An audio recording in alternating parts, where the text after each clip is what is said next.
இந்த supreme கோர்ட்டோடைய interim order அப்படின்றது பாத்தீங்கன்னா, ஆ இப்போதைக்கு நம்ம ஆல்ரெடி வந்த மாதிரி ஆல்ரெடி ஒரு ஜட்ஜ்மெண்ட் பாஸ் பண்ணியிருந்தாங்க. ஒரு ஆர்டர் பாஸ் பண்ணியிருந்தாங்க. அதே மாதிரி தான் இதுலயும் எந்த மாற்று கருத்தும் இல்லாத மாதிரி தான் இருக்கு.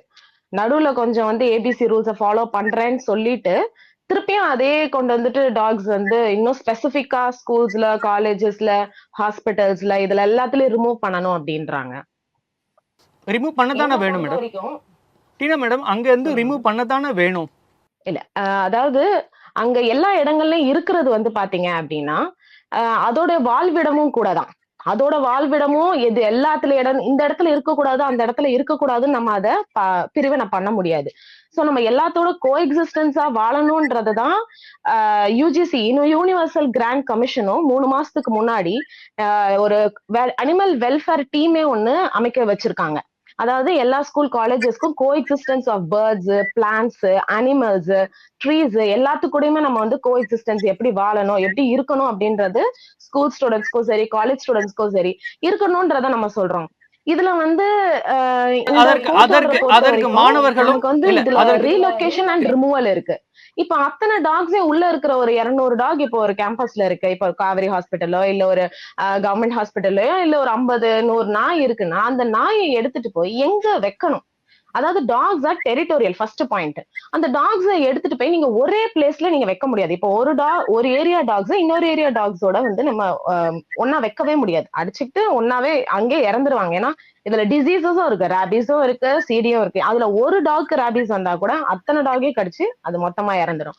ஸோ சிடின்ற வியாதி, அதாவது ஹெட்ல வந்து ட்விச்சிங் இருக்கும், வாயில வந்து ஜொல்லு மாதிரியான ஒரு வடியும். அது வந்து பாத்தீங்கன்னா அது வந்து ஏர்போன் டிசீஸ். அதுக்கு வந்து நம்ம வேக்சினேஷன்ஸ் இருக்கு. பட் எல்லா டாகும் வேக்சினேட்டடா, எல்லா டாகும் ஸ்டெர்லைஸ்டா இந்த 8 வாரத்துக்குள்ள இதெல்லாம் வந்து நம்மளால பண்ண முடியாது.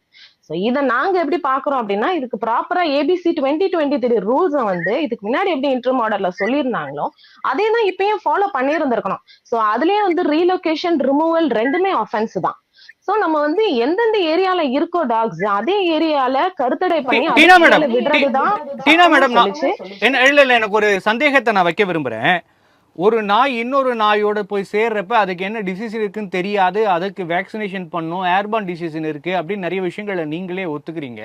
அப்ப அந்த நாய்கள் குழந்தைகளும் சிறுவர்களும் இருக்கக்கூடிய இடத்துலையோ இல்ல நோயாளிகள் இருக்கக்கூடிய இடத்துல இருக்கிறதோ சேஃப் கிடையாது இல்லையா? நம்ம அதை பார்க்கணும் இல்லையா? நீங்க அங்கிருந்து ரிமூவ் பண்றதுக்கு எதிர்ப்பு தெரிவிக்கிறீங்க. ஆனா மற்ற நாய்களோட போய் சேர்ந்தா நாய்கள் பாதிக்கப்படும் அப்படிங்கிற அக்கறை சரிதான், தவறுன்னு சொல்ல முடியாது. ஆனா அதே நேரத்துல குழந்தைகளோ நோயாளிகளோ ஈஸியா இன்ஃபெக்ட் ஆயிடுவாங்க. அப்ப அங்கிருந்து ரிமூவ் பண்ண வேண்டியது முக்கியமான விஷயம் இல்லையா? அப்ப அதையே நம்ம எதிர்க்கணும். சிடி டாக்ஸ்ன்றது பாத்தீங்கன்னா டாக்ஸ் டு ஹியூமன்ஸ் வராது.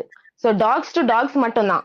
டாக்ஸ் டு அதாவது ரேபீஸ் மட்டும்தான், ரேபீஸ் கடிச்சா மட்டும்தான் நமக்கு அந்த வியாதி வருமே தவிர்த்து அதுவும் நமக்கு ப்ரிவென்ஷன் இருக்கு.